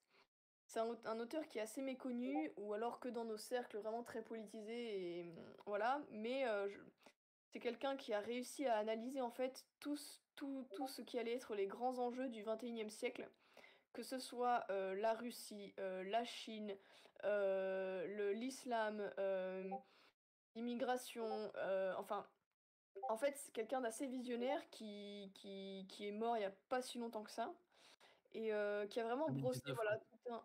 Comment? Ah, en 2019, ouais, pardon. Voilà, bah, donc très récemment, et qui en fait vraiment brossé un portrait et un horizon politique et quels sont les outils à adopter, quelles sont les attitudes à adopter. Vraiment, ces ouvrages sont vraiment complets. Donc, si je devais en recommander un seul, ce serait Avant-guerre. Ça s'appelle Avant-guerre. Et en fait, justement, il parle de tous les thèmes un peu que j'ai évoqués. Et c'est pas un livre qui se lit vraiment de A à Z de façon scolaire, puisqu'en fait, tu peux justement aller au thème qui t'intéresse, lire ce qui t'intéresse, reposer le livre, le rouvrir si tu veux relire un truc. Et vraiment, il parle de plein de trucs aussi, d'attitudes militantes, de modes d'action. Enfin, vraiment, c'est top. Sinon, il y a Pourquoi nous combattons du même auteur, qui est un abécédaire en fait, où il a fait quelque chose de plus succinct et de beaucoup plus facile à lire. Et en gros, ben voilà, à G, je sais pas, il va y avoir un grand remplacement. J'essaie de trouver un autre exemple. Il y aura indo-européen. Enfin, plein de choses comme ça. Et en fait, ça va être des notions qu'il va essayer de synthétiser. Et d'ailleurs, des concepts aussi qu'il a créés, comme celui du germaine, qui est en gros la souche d'un peuple, son âme vraiment profonde, son âme qui est reliée aussi à sa biologie, mais enfin bref, c'est hyper intéressant. Et du coup, pareil, voilà, c'est un petit peu le b.a.-ba, le petit abécédaire de l'identitaire. Qu'est-ce que je pourrais dire aussi? Et un petit livre hyper facile à lire, qui est tout petit, qui se lit allez, en 1 heure ou 1 heure et demie, c'est Pour une critique positive. Son auteur c'est Dominique Vénère, mais en fait c'est un titre, enfin un petit livret qui a, je crois, été posté de manière anonyme, et en fait qui justement essaie d'analyser en gros le combat militant, de dire ce qu'il faut faire, ce qu'il faut pas faire. Et justement, bah, par exemple, Génération Identitaire s'était énormément inspiré de ça. Voilà, comment être le plus efficace possible. Donc, enfin, des livres, je pourrais en recommander un tas, mais voilà, si je devais vraiment citer qu'un seul, c'est Guillaume Faye. Et, euh, et vous serez pas déçus parce que voilà, il y en a pour tous les niveaux. Des livres que je vous ai cités pour commencer, à d'autres comme par exemple l'archéofuturisme, c'est un concept à lui justement, sur quelle est la société, l'alternative de société qu'il proposerait. Enfin bref, voilà, il y a plein de choses intéressantes à lire. Et voilà, pour moi. D'ailleurs, je vous ai mis dans le vocal écrit justement donc la page wiki de Guillaume Fay et un entretien qu'il a eu sur Télé Liberté. Donc je vous ai mis un entretien qui est sur YouTube. Donc on va passer aux questions parce que je sais qu'il y en a qui sont impatients pour poser des questions. Donc hop, Théodorus, je vais te donner l'autorisation de parler. Vas-y. Eh bien, rebonjour. Donc là, je vais parler en tant que Toulousain pour appuyer la suprématie des Occitans sur ce Discord encore. C'est 3 Occitans, 4 Occitans là. 4 Occitans là. Les 4 Occitans qui parlent. Et je vais parler à l'ex-militante, enfin à la militante même, mais côté GI, je veux dire, à l'époque. Parce que nous, à GZ, donc, on a l'expérience d'une campagne maintenant, et on a beaucoup de primo-militants, y compris chez les cadres, y compris chez moi-même d'ailleurs. Moi-même aussi. Voilà, et où on n'a que connu comment dire, les actions de terrain rythmées toutes les semaines et impulsées par Zemmour qui parlait à la télé tous les jours. Alors c'était facile de motiver tout le monde. Mais toi, voilà, qui as milité dans un mouvement qui n'était pas rythmé forcément par les campagnes, après les législatives, quel conseil t'aurais pour en période post-campagne, fédérer, motiver les troupes dans des périodes un peu plus creuses en termes d'action de terrain, quoi? Alors c'est vrai que, alors nous on n'était pas rythmé par une campagne, mais on organisait régulièrement des tractages, des collages, des stickages. Bon, c'est vrai que là, dans le cadre des législatives, en soi, de ce point de vue-là, il y a à faire pour vos candidats. Après, sinon, je dirais que ce qui est excellent pour maintenir une fédé, c'est d'organiser des réunions ou des cercles. Nous, on appelait ça des cercles hebdomadaires si c'est possible. Nous, on faisait un cercle par semaine et un stickage ou un collage ou un tractage par semaine. Donc 2 activités militantes par semaine. Voilà, après, bon, c'était notre spécificité toulousaine, hein. Tout le monde ne faisait pas ça, mais justement, c'est ce qui a fait aussi un petit peu la renommée de notre fédé et la qualité de notre formation. C'est que du coup, voilà, on avait un cercle par semaine où on avait, par exemple, des cercles de lecture où chacun apportait un livre qu'il conseillait, un livre politique. Du coup, ça incitait les gens à lire et par exemple, ça pouvait être renouvelé, ça pour le coup, tous les 2 mois ou tous les 1 mois, parce que le temps que les gens se passent les livres et qu'ils les lisent, justement. Donc voilà, ça incite à lire, à nous tirer un peu tous vers le haut, à échanger dessus, à prendre à la prise de parole face aux autres, justement, pour un peu braver cette timidité et être capable de présenter succinctement un livre. Ça pouvait être aussi pardon, des cercles de média training, donc on s'entraînait entre nous à la prise média, à des interviews, des fausses interviews, bon, de façon très sérieuse, hein. Mais voilà, en fait, de façon répétée, on s'entraînait, ça passe beaucoup par la répétition. Et c'est aussi pour ça que finalement j'ai été capable de devenir porte-parole. C'est qu'à la base, je m'entraînais en fait toutes les semaines pendant 2 ans, quasiment toutes les semaines, à Toulouse quoi. Donc ça peut être ça peut être des cercles de conférences que donnent les militants entre eux, par exemple, pas forcément de la politique, hein. Par exemple, vous avez un militant, je sais pas, qui fait des études d'art, ben, qui fasse une conférence sur l'art. L'art, ça peut être très intéressant. Chez nous, on avait une fille qui était au conservatoire, donc elle avait fait une conférence sur le chant polyphonique. Enfin, ça peut être plein de choses. Ça peut être la géopolitique pour quelqu'un qui s'y serait intéressé. Ça peut être les mathématiques, ça peut être plein de choses. Déjà, donc encore une fois, ça vous entraîne à la prise de parole, c'est toujours de la formation. Et encore une fois, toutes ces occasions en fait de se réunir entre militants, c'est l'occasion de tisser des liens, c'est l'occasion de cohésion, puisqu'après on peut sortir boire un verre, etc. Et que ça reste pas juste boire des bières entre potes, parce que ouais, on reste un mouvement militant qui justement essaie voilà, de forger en fait les nouveaux cadres de demain, quoi. Donc ça, par exemple, ça peut être le genre d'activités qui sont organisées et justement voilà, qui permettent de conserver une activité. Après, pour les fédés, pour les sections, pardon, les circos, je ne sais pas, qui sont grandes et qui peuvent inviter des gens, ben faites-le. Moi, par exemple, j'ai intervenu dans une circo à Dijon la semaine dernière.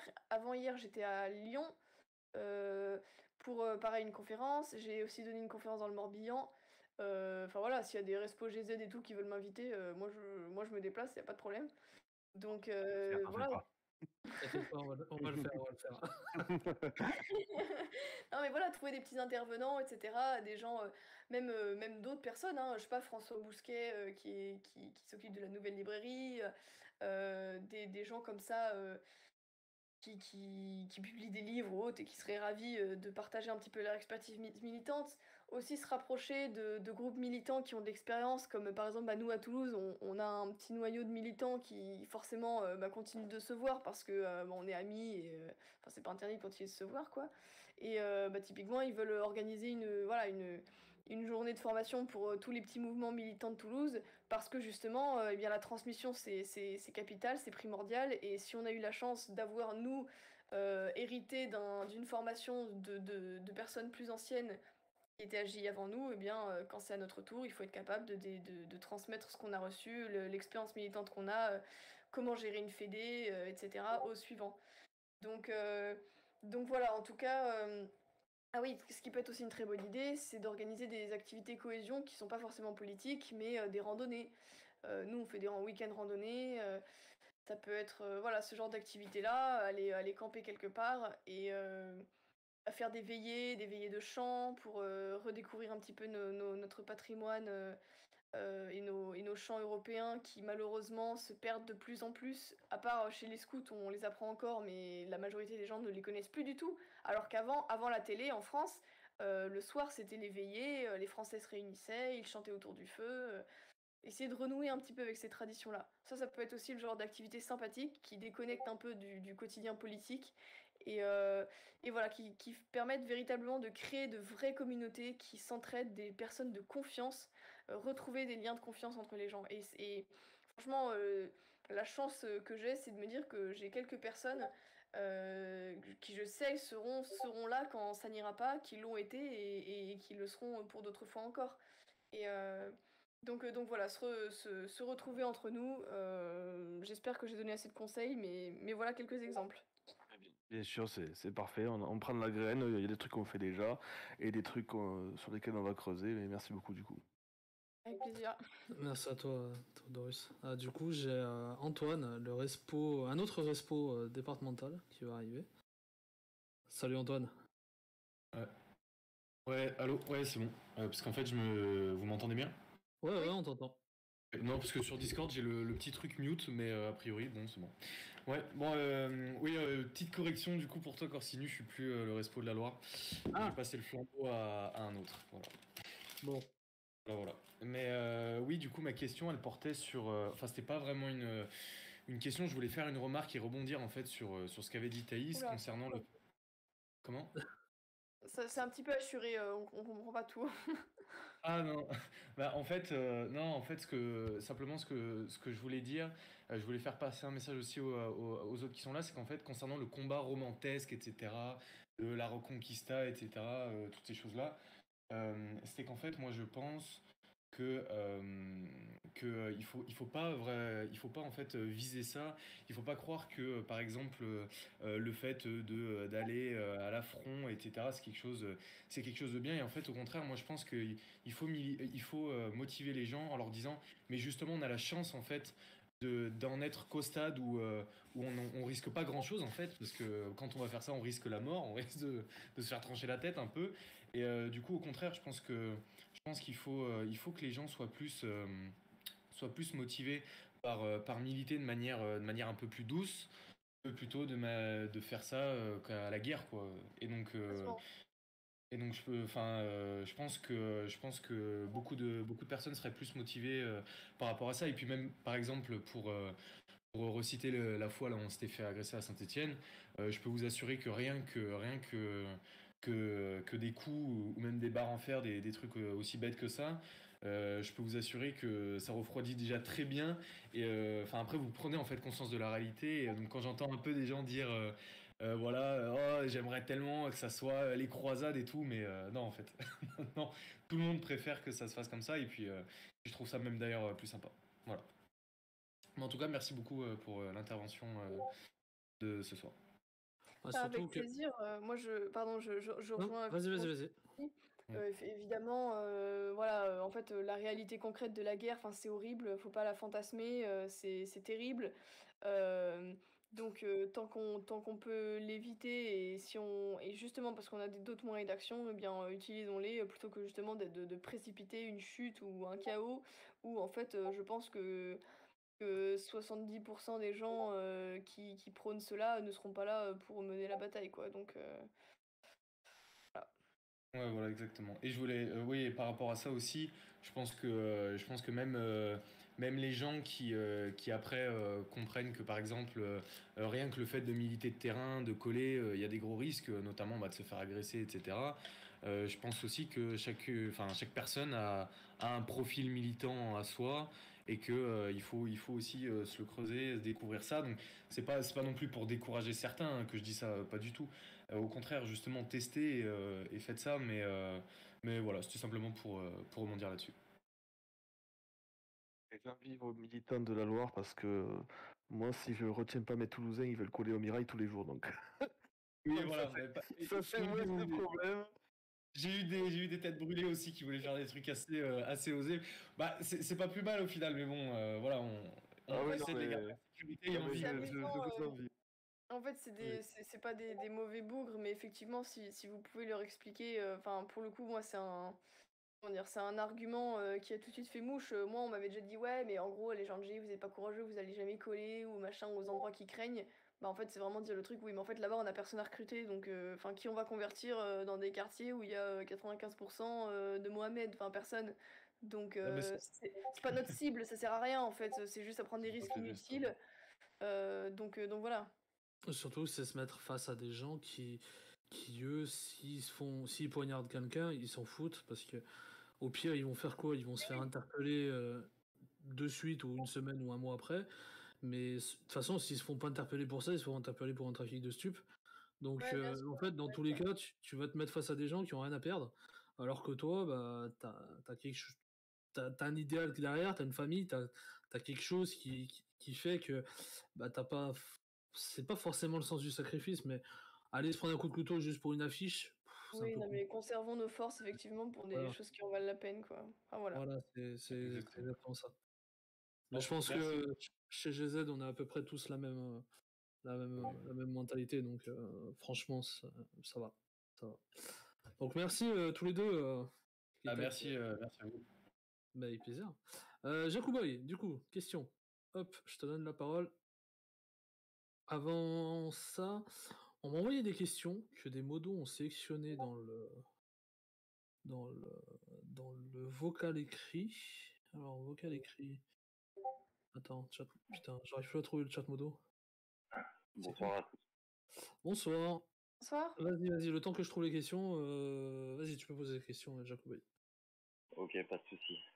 Donc moi moi j'ai intégré JZ en janvier en Alsace, dans le Haut-Rhin, et c'est vrai que la conversation d'avant, ça m'a fait un petit peu écho. J'ai eu quelques soucis aussi suite à des collages. On se faisait poursuivre, enfin bref, une course-poursuite. Après voilà, il faut montrer qu'on n'a pas peur, sans forcément entrer dans la violence. Heureusement, ça s'est bien passé. Euh, Évidemment, moi, je me sers, voilà, il faut s'en servir pour se défendre. Il faut défendre vos amis si jamais ça arrive. Enfin, là, je parle pour tout le monde. Et évidemment, éviter les quartiers où il est inutile de coller. Et donc, maintenant, j'avais une petite question pour Thaïs Discussion. Est-ce que tu as lu le dernier livre de Laurent Oberton, Game Over? Écoute, je ne l'ai pas encore lu, mais j'ai regardé beaucoup de ses entretiens, notamment avec l'Institut Iliade, mais pas que. Il a aussi fait un entretien avec Valeurs Actuelles sur son livre. Donc voilà, je ne l'ai pas lu, mais en substance, j'ai quand même bien écouté ses thèses. Enfin, voilà, c'est intéressant. Il y a évidemment des choses, des constats que je partage complètement. Et finalement, un peu l'objet de ce que j'ai un peu dit ce soir recoupe un peu le fait de justement pas miser tous ses espérances dans la politique électorale et l'utiliser plus que la politique électorale ne nous utilise. Ouais, exactement. Et moi, je l'ai lu entièrement. C'est vrai que vers la fin, c'est assez troublant parce qu'il donne un peu des pistes à suivre donc de manière quand même très individuelle. Voilà, qu'il faut pas forcément attendre un Messi, même si au fond de nous, on en a envie. Du coup, toi, par rapport à ça, est-ce que tu vas quand même continuer, on va dire, dans une démarche quand même politique, ou est-ce que tu penses que l'action vraiment individuelle, enfin se recentrer sur soi-même et avec des collectivités par-ci par-là, en fédérant juste le mouvement comme tu en avais parlé avant, est-ce que c'est vraiment ça que tu vas primer, quoi? Mais écoute, alors, il y a différentes choses. Effectivement, rejoindre des communautés, voilà, se réenraciner, se tisser un réseau, c'est évidemment capital et hyper important. Et moi aussi, ça, c'est ce que je fais.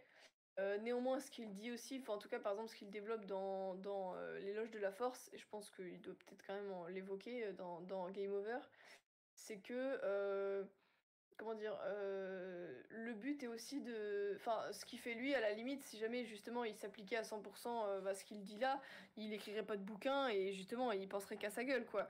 Mais justement parce que aussi son but c'est d'élargir sa sphère d'influence et d'essayer de tirer le maximum de français possible de cet état de végétation, de cet état végétatif, pardon, dans lequel ils sont plongés. Euh, enfin voilà, moi aussi mon combat à moi, ça fait aussi partie de ça, quoi. C'est essayer de réveiller le maximum de monde, essayer de pousser le plus de monde possible à, au développement de ses capacités, à l'engagement sous quelque forme que ce soit, enfin clairement comment dire, à se dépasser, à justement franchir ses limites, etc., etc. Donc voilà, l'action politique, encore une fois, elle se réduit pas à un seul champ, elle est sur plein de champs possibles. La politique électorale, si jamais on a compris à quoi elle servait réellement, ou en tout cas dans l'absolu, enfin maintenant, eh bien c'est important d'en faire aussi. Il faut pas que la politique électorale nous mange. Mais si on peut utiliser la tribune médiatique qu'on a, si on peut utiliser les scores, parce qu'il y a encore beaucoup de Français comment dire, qui sont investis dans les élections, donc c'est aussi un moyen de les atteindre.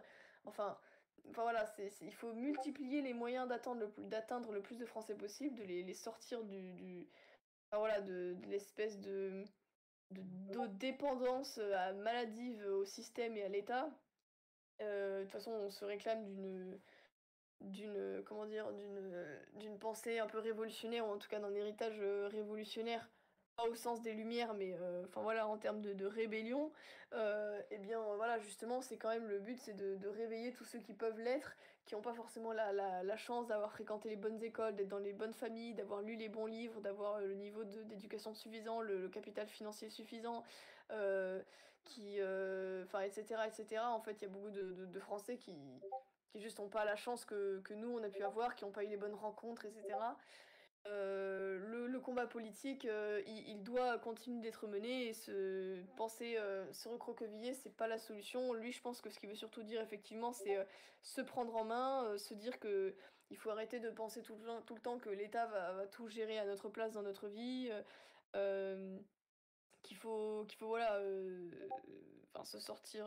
Bon, non, je vais pas être vulgaire, mais enfin voilà, c'est l'idée quoi. C'est être dépendant, être le moins dépendant possible de ce système. Et puis tout en même temps en continuant justement d'essayer d'améliorer la situation ouais, d'arriver à la victoire petit à petit. Après voilà, c'est un combat qui est difficile, qui est plus ingrat, qui est vraiment du quotidien, mais voilà quoi, qu'il est de notre devoir de continuer de mener. Ouais, ouais, c'est ça, c'est exactement ça. Et puis, bon, de toute façon, je te laisse en tout cas découvrir ce livre. Moi, en tout cas, j'ai adoré. Et vraiment, ça m'a fait réfléchir sur pas mal de sujets, en tout cas, qui sont encore d'actualité. Merci, hein. Non, mais je t'en prie, merci à toi pour ta question et pour Merci à être toi. écouté. Bonne soirée. Bonne Bonne soirée à soirée. toi. Alors, du coup, il y a une. Alors, ça, là, cette question, je l'ai déjà posée. Tac, tac. Alors, je suis en train de regarder les questions écrites en fait. Ah bah tiens, bonne question. Quelque chose qu'on rêve tous. D'après toi, que penses-tu des événements qui pourraient en découler de l'élection d'Éric Zemmour à la présidentielle? Si Éric Zemmour était élu, Ouais, notre jour sacré. bah, je pense que ce serait le début d'un long combat contre les institutions, contre tout un tas de choses. Mais quand on veut, on peut. Il y a des gouvernements qui, bah, par exemple la Hongrie, qui est dans l'UE, qui a beaucoup de restrictions et qui arrive à imposer sa volonté et à faire, enfin, à faire respecter ses frontières et à faire un peu ce qu'il veut. Il faut juste avoir du courage politique. Je doute pas évidemment qu'Éric Zemmour l'ait. Donc il est certain qu'il pourrait faire quand même une quantité de choses. Par contre, évidemment que le système se déchaînerait pour qu'il y parvienne le moins possible et pour vite reprendre la main une fois que son mandat serait terminé. Mais justement aussi, le fait qu'il n'ait pas été élu cette fois-ci et que le système en fait perd malgré tout de l'influence petit à petit, parce qu'en fait son état, son existence actuelle repose à déjà la servilité de la masse, qui peut très bien justement, enfin qui peut se réveiller ou en tout cas, enfin voilà, en tout cas, par exemple pour des raisons externes comme une crise énergétique ou ce genre de choses, ne plus accepter un certain nombre de choses. Il repose, enfin, voilà, il repose aussi sur un modèle de société qui, on le voit, bah, va vers le chaos en fait, le choc des civilisations. Donc en fait, rien que ça, le système n'est pas éternel. Le système est à l'agonie. Alors, il a encore beaucoup de puissance et il va continuer d'en avoir et d'essayer de renforcer son influence du mieux qu'il peut, bah, notamment par exemple via la dictature sanitaire, hein. C'est un moyen de contrôle des populations comme un autre quand on n'a plus aucun pouvoir justement sur cette population. Euh, Néanmoins, voilà, ce durcissement montre aussi justement qu'ils viennent un petit peu à bout des moyens qu'ils ont. Et si Eric Zemmour n'a pas été élu cette fois-ci et l'est plus tard, à la limite, bah, le système sera encore plus faible à ce moment-là, puisque la situation sera encore pire, etc., etc. Qu'il aura peut-être un soutien, qu'il aurait du coup un soutien plus conséquent de la population. Enfin bref, tout ça fait que ce serait évidemment le début d'une lutte, hein. Il n'y a pas de, comment dire, il n'y a pas de sortie du politique. Nous, à droite, on a un petit peu trop tendance à se dire que bah voilà, c'est bon, Zemmour il sera élu, la paix pour Milan, et puis on peut se reposer. Dans Ouais, toute l'histoire, il y aura toujours des gens qui ne seront pas d'accord avec vous, toujours des gens qui partageront pas vos idées, qui tâcheront de vous combattre, de vous faire tomber, de vous faire perdre le pouvoir. Et donc l'arrivée au pouvoir ne sera que un petit peu le début des hostilités. Mais ce sera déjà une grosse étape de franchie, et puis c'est là aussi où il faudra se donner à 200%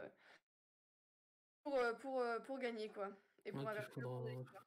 faudra être solide et uni Exactement. derrière l'État, hein, parce que l'État, À ce ça sera moment-là. nous, ça sera nous. Donc, oui, beaucoup de gens en police espéraient qu'Éric Zemmour soit élu, mais se disaient que si justement, ne serait-ce qu'il passe au premier tour, euh, la soirée et les 2 semaines auraient été très longues pour les forces de police parce que on a tellement laissé l'habitude des gens, à certaines personnes, d'être totalement libres de leurs mouvements, de leurs méfaits, qu'ils auraient pu se sentir pousser des ailes ce soir-là et se donner une légitimité de tout casser et tout. Enfin, ça aurait été sympa.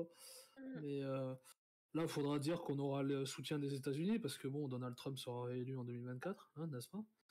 Et puis, ce sera Voilà. déjà un sacré allié. Ce sera un sacré allié.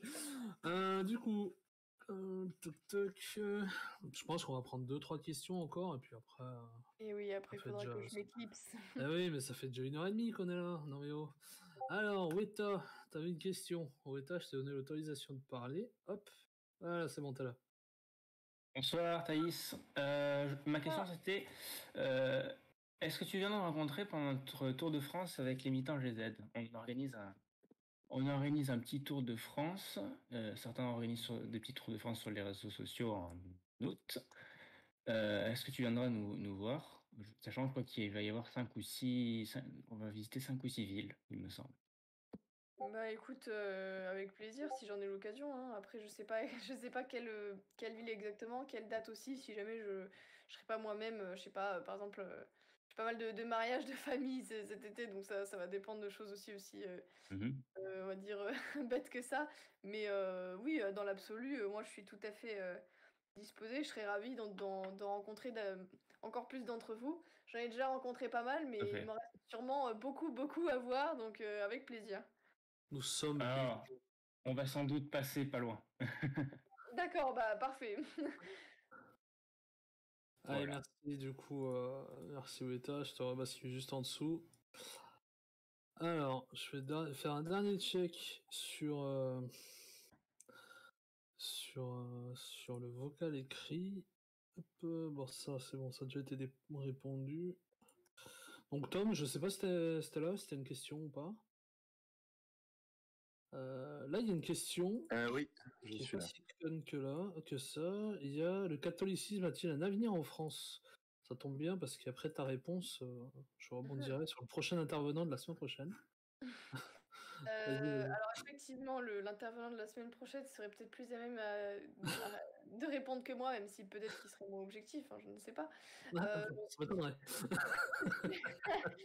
Léger alors. c'est ça. Non, en fait, c'est une question qui est assez complexe. Je j'ai pas la prétention tellement d'en avoir la réponse.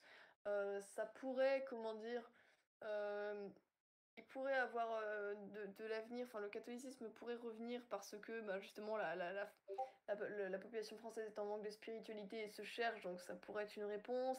Ça pourrait être aussi une réaffirmation identitaire face à l'adversité parce que en fait on se souvient de ce qu'on est que quand on a quelqu'un qui vient nous attaquer en fait sur ce qu'on est justement, parce qu'on en vient obligé à se poser la question, pourquoi nous attaquent-ils, qu'est-ce qu'on représente pour eux, que sommes-nous? Donc peut-être qu'à ce moment-là aussi, effectivement, ça pourrait créer un regain d'intérêt pour nos racines. On peut aussi imaginer que justement, enfin, le catholicisme qui justement prône un certain détachement des biens matériels, bon, certes une spiritualité, mais enfin voilà, le fait de ne pas être du monde. En fait, on est dans le monde, mais on n'est pas du monde. Enfin voilà, tout ça, ça pourrait aussi permettre à pas mal de Français de se libérer justement du système. Donc ça peut être un moyen aussi, voilà, d'en extraire davantage de cet étau qui se referme sur nous.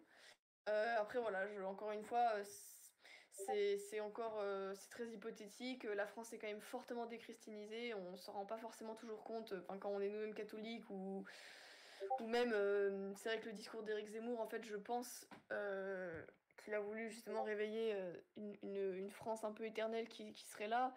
Mais en fait, c'est peut-être un petit peu idéalisé, en tout cas ne pas se rendre compte ouais, de la forte déchristianisation de ce pays, mais aussi de son inculture, enfin de l'inculture de la population, de son presque analphabétisation, puisque le niveau de l'éducation est de plus en plus déplorable.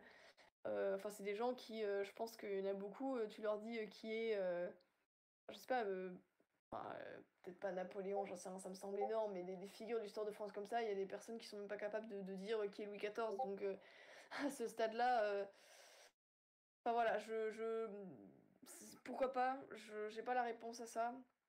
Mais en tout cas, ça risque d'être fort laborieux. Enfin, en tout cas, un regain massif d'intérêt pour le christianisme me semble, enfin, en tout cas, de manière subite, me semble utopique.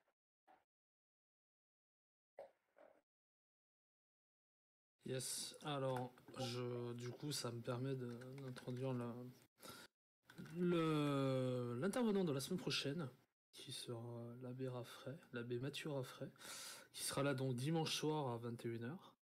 Donc je pense que Louis, je crois que c'est Louis 43, le pseudo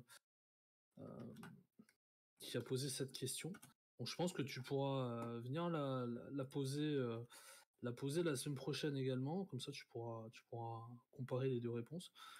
Et je pense que ce sera un peu plus professionnel, enfin pas professionnel, mais on va dire Bon, c'est vrai qu'il sera pas du tout objectif, par contre. Mais je pense qu'il a planché sur la question Ça peut être très très intéressant. longues Enfin, heures, et ça pourrait ouais. être très intéressant. Mais d'ailleurs, si tu veux venir ce soir-là, Thaïs, moi, c'est avec grand, grand, grand plaisir, hein. Eh bien, écoute, je verrai si je suis dispo, mais en tout cas, c'est certainement un intervenant intéressant. Et j'ai eu un peu l'occasion de discuter avec lui. Voilà, c'est pas juste un abbé. Je pense que justement, il prend un biais qui est entendable un peu par tous, même par des non-croyants. Donc, c'est une bonne idée. Mm. Mais c'était déjà aussi une excellente idée, et un grand honneur de t'avoir ce soir déjà. Euh, et là, il y a une question qui pourrait être utile pour tout le monde. C'est comment convaincre notre entourage? Est-ce qu'il faut y aller avec le dos de la cuillère ou pas? C'est très délicat. C'est vraiment au cas par cas, hein. Ouais, je discutais il y a pas longtemps avec une fille qui me disait par exemple que bah, dans sa famille, elle avait deux de ses sœurs qui étaient en couple avec des musulmans. Bah ça, typiquement, c'est le genre de cas où en fait enfin, c'est quasi impossible, enfin, c'est trop délicat. S'il y a trop d'incompréhension, enfin voilà, c'est vraiment en fonction de la situation familiale, quoi. Il y a trop de choses, qui rentrent en compte. Euh, je dirais. Bah après, voilà, ça reste un travail patient. Je pense qu'il faut pas y aller de façon frontale parce que ça braque plus qu'autre chose. Donc, y aller plus par la suggestion, éventuellement par l'humour, montrer des vidéos amusantes. Franchement, l'humour, c'est une arme de conversion massive, hein. Les vidéos de Ouais. Papacito, je pense que c'est typiquement le genre de. Les entretiens chocs, etc., qui ont converti des centaines, des milliers de personnes à notre cause par ce biais-là. Et je connais même des gens qui pensent pas forcément comme lui, mais qui l'écoutent juste parce qu'il est marrant et puis ça fait son petit chemin dans la tête. Donc, ça peut être ce moyen-là, ça peut être. Ouais, ça peut être. Il y aura le réel aussi, je pense Et qu'il le quand même réel, oui. travail. Voilà, si la personne n'est pas trop de mauvaise foi. Oui. Mais voilà, encore une fois, c'est un travail patient. Si vous y allez de manière trop frontale, ça va juste brusquer. Et parfois, il faut aussi se rendre à l'évidence. Il y a des personnes qu'on convertira jamais, malheureusement. Et que c'est de la perte d'énergie et de temps. Et voilà. Et en fait, ça peut être justement source de trop de conflits et de tensions. Moi, je pense à. Bon, pour le coup, il n'avait pas trop le choix, mais Damien Rieu, peut-être que je pense que la plupart d'entre vous connaissez, mais qui faisait partie de Génération Identitaire, qui est un lanceur d'alerte et qui est particulièrement actif sur Twitter, et aujourd'hui, du coup, candidat, de toute façon, vous devez le connaître, hein, candidat à Oui. Menton. Lui, pour le coup, quand il a commencé à militer, son père l'a foutu dehors et il s'est retrouvé en foyer. Bon, pour le coup, son père, c'est même pas la peine, il ne le convertira jamais, il lui parle plus, c'est vraiment une situation extrême. Mais voilà, parfois, malheureusement, il faut pas tellement compter là-dessus. Moi, mes parents, bon, ils sont quand même globalement d'accord avec moi, mais le fait d'avoir accepté mon engagement, ça s'est fait sur la durée en montrant justement que je m'instruisais, que je lisais, que j'étais pas influençable, mais juste, voilà, que c'était juste intéressant, que je m'épanouissais, que c'était euh, que c'était un engagement qui s'inscrivait dans la durée. Et ça, c'est important aussi de, justement, ils vont essayer de vous décourager ou de vous faire changer d'avis. Et puis, en fait, si vous montrez que vous avez les compétences intellectuelles euh, et autres, et justement, et que vous êtes constant, ça donnera plus de poids et de crédit à ce que vous dites. Plutôt que d'être une girouette ou quelqu'un qui va arrêter le militantisme au bout de 2 mois, et les gens ils vont se dire ah bah c'était qu'une passade. Ouais. Donc voilà, j'ai pas un milliard de conseils, en fait c'est toujours au cas par cas, c'est toujours un peu délicat. Envoyer du contenu, je pense que le contenu vidéo, quand même c'est pas vous qui parlez, au final ça peut être un bon moyen, je pense que c'est un bon moyen quand vous-même vous n'avez pas les mots. Et voilà, et si vous trouvez en plus du contenu qui est un peu accessible et qui a un aspect humour, et voilà, ça peut être pas mal. Et surtout, montrez-leur que vous êtes normal, que Oui, vous n'êtes voilà. pas totalement abruti, que vous n'êtes pas. Un Voilà, que. illuminé, quelqu'un Oui, d'influencé, qui s'entraîner c'est sur les ça. forums, voilà quoi. Montrez-leur que vous êtes posé, montrez-leur que vous êtes entouré de gens normaux, que vous êtes pas dans un truc totalement. Vous De n'êtes pas dans une secte, secte ouais, ou quoi. ouais. Voilà, tu Oui, vois. un truc tout bête, moi par exemple mes parents, voilà, encore une fois de droite et tout, mais ils avaient l'impression que justement je rentrais pas dans une secte, mais que j'étais hyper influençable, etc., influencée. Et en fait, tout simplement, à un moment, ils devaient déménager et j'ai proposé à mes amis, mes camarades d'aider au déménagement. Et du coup, mes parents ont pu mettre un visage sur des gens qui leur semblaient obscurs, machin. Puis en fait, ils les ont trouvés très sympas. Enfin, voilà, après on a bu tous une bière ensemble et tout. Ça, typiquement, montrer en fait aussi vos fréquentations, quoi, que c'est pas des gens bizarres, que c'est des gens sympas, que c'est des gens normaux, voilà. Ouais. Bon, mais je pense que 1h40, je pense qu'il faut que je te relâche. Donc, c'était un grand plaisir de t'avoir ce soir. J'espère que la centaine de personnes qui étaient là, bon là, ça bouge un peu, donc maintenant on est 70. J'espère que ça a plu tout le monde. Je sais pas si Tom, t'as quelque chose à dire.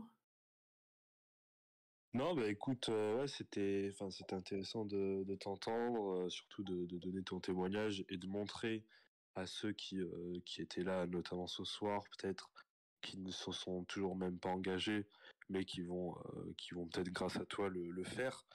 Parce que voilà, on sait que bon, sur Internet, il y a beaucoup, beaucoup de personnes, mais après sur le terrain, quelquefois, il y en a peu.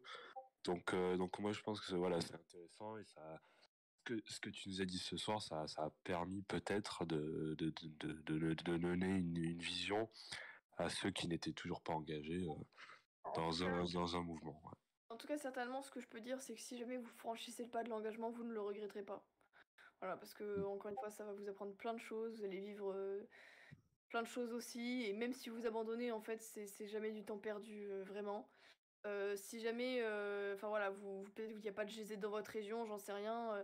Il y a tout un tas d'initiatives qui existent. Il y a la cocarde étudiante, il y a GZ, il y a des anciens groupes de GI qui continuent de se voir dans certaines villes. Voilà, juste en aspect communautaire, hein, ça peut être aussi intéressant. Enfin voilà, renseignez-vous. Il y a des initiatives un peu partout, même vous pouvez en monter une vous-même, hein, c'est pas impossible. Mais voilà, encore une fois, ne vous dites pas juste ah bah zut, il n'y a pas ça dans ma ville, donc je ne fais rien. Il y a toujours un moyen de faire quelque chose. Voilà, donc courage à tous. Ouais, et puis de toute façon, GZ, on est présent maintenant dans tous les départements. On est présent à l'étranger. Dans toutes les régions, on est je sais pas combien de centaines par région. Ne serait-ce que dans des grandes villes, on peut dépasser les 100, 150, 200. Donc, non, non, il n'y a pas de. Vous serez pas seul. À part si forcément vous êtes à 4000 mètres d'altitude, perché. Enfin, bref, là peut-être Et vous serez voilà. seul.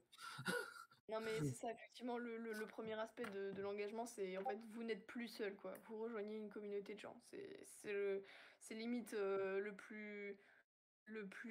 comment dire, l'aspect le plus précieux de tous, quoi. Ouais, c'est ça. Bon, ben, merci à tous d'avoir participé à cette Merci à vous tous, ouais, qui êtes restés conférence. jusqu'au bout. Merci à toi, Thaïs. Je te rebascule juste en bas, Thaïs. Avec plaisir. Et merci à tous et bonne soirée à tout le monde. Merci, oui, au revoir. Alors.